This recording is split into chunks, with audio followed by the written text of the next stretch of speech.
The imposing Pickens County Courthouse on the town square in quiet old Carrollton is perhaps the most unusual seat of local government in all of Alabama. There are courthouses older and larger than this two-story edifice, quite a few that harbor within their walls stories of Civil War horror and heroism, and not an insubstantial number with ghostly legends. But for the sheer oddity and grotesqueness of the event, few can match what can be found at the Carrollton Courthouse. Embedded in the window pane of a garret window high above the casual pedestrian is the likeness of a human face. To be exact, it is the face of one Henry Wells, an African-American man accused of burning an earlier courthouse in 1876.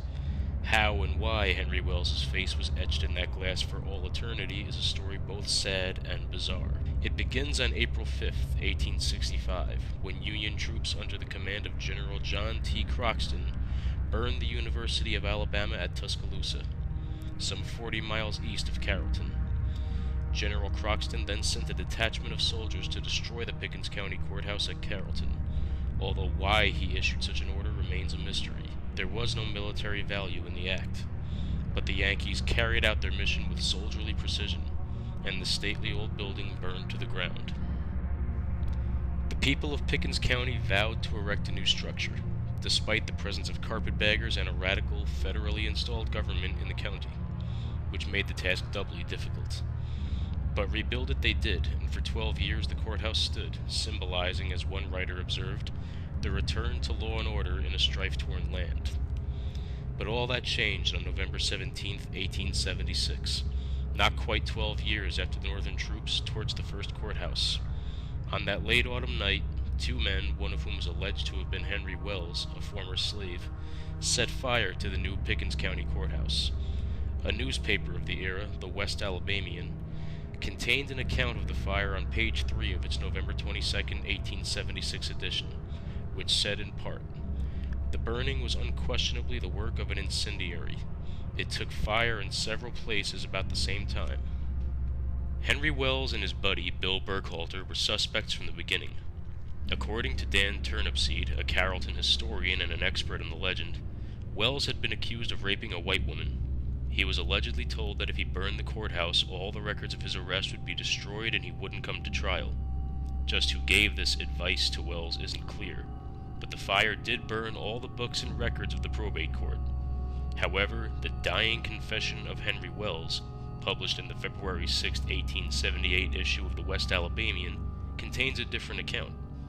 The story quotes Wells as saying Burkhalter persuaded him to break into the courthouse to steal money. One of the men accidentally knocked over a candle left in the probate court office that started the fire, the confession claimed. However, some doubt can be cast on the validity of the well-written confession. Wells could neither read nor write. He signed the confession with an X. Burkhalter had been indicted for a series of burglaries at about the same time the courthouse burned, including ones at stores in Reform, Carrollton, and Lindbergh, all in Alabama, along with 3 other businesses across the state line in Mississippi. Both men fled the county before they could be arrested for the courthouse fire. 2 years passed. Pickens County built another new courthouse.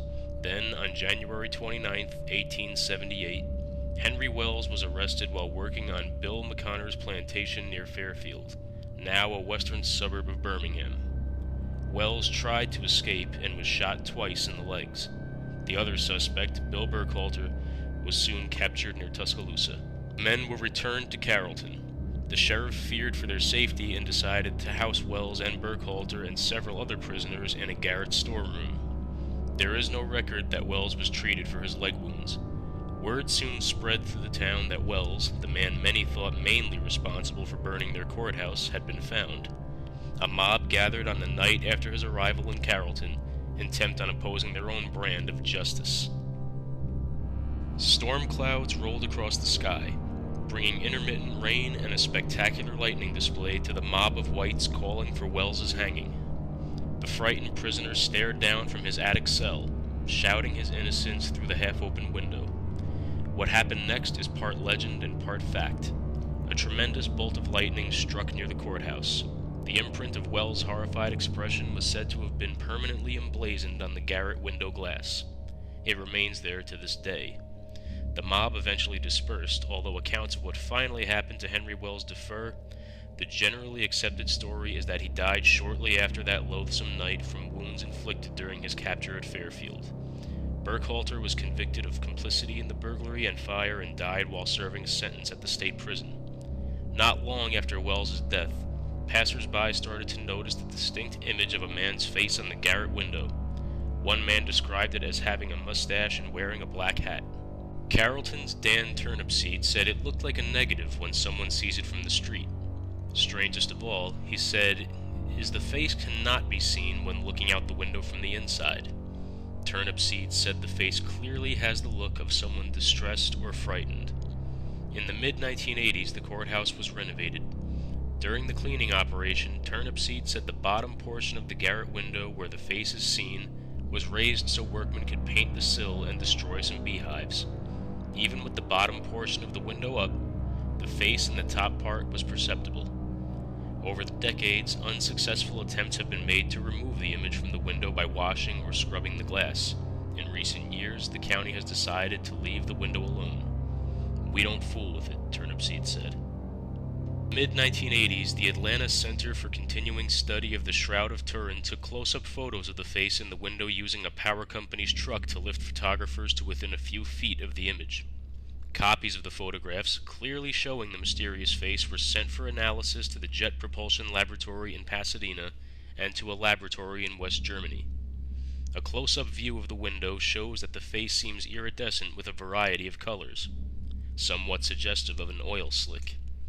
One supposition is that the molecular structure of the window changed over time, causing the portion of the glass with the face to actually take on a different composition. However, a change of this nature could be caused quickly by heating the glass. Iridescence can occur by shooting an X-ray through glass. Could electrical current, such as that caused by a lightning bolt, also produce such an effect? Gary Moore, a former student at the University of Alabama, studied the face in the window. In a report, he wrote that lightning is caused by an imbalance of electrical charges between the Earth and the sky. Negative electrons in the sky are disproportionately smaller than the positive protons on Earth. Lightning is really the large number of protons rushing upward to correct the imbalanced neutrons in the clouds. Moore speculated that a human face might produce a very high positive charge, causing protons to flow toward the sky from eyes, nose, mouth, or other features discreetly, until this flow was deflected by the insulation of a window pane, which was then disfigured. The window itself has escaped destruction at least once during the early part of the 20th century. Incredibly, a hailstorm knocked out every window on the north side of the courthouse, save the one with the terrified image of Henry Wells. Does the ghost of Henry Wells also walk the Pickens County Courthouse? Some say he does, particularly on those nights like that of a century and more ago, when thunder rockets across the late winter landscape and lightning jabs at the old courthouse. On those evenings, folks say that the figure of Henry Wells stares out of his garret cell toward the square where the mob called for his quick hanging. If he does appear, or if it really is Henry Wells' face embedded in that window, perhaps it serves as a reminder that mob violence does not bring justice, just sorrow and ruin for those on both ends of the noose.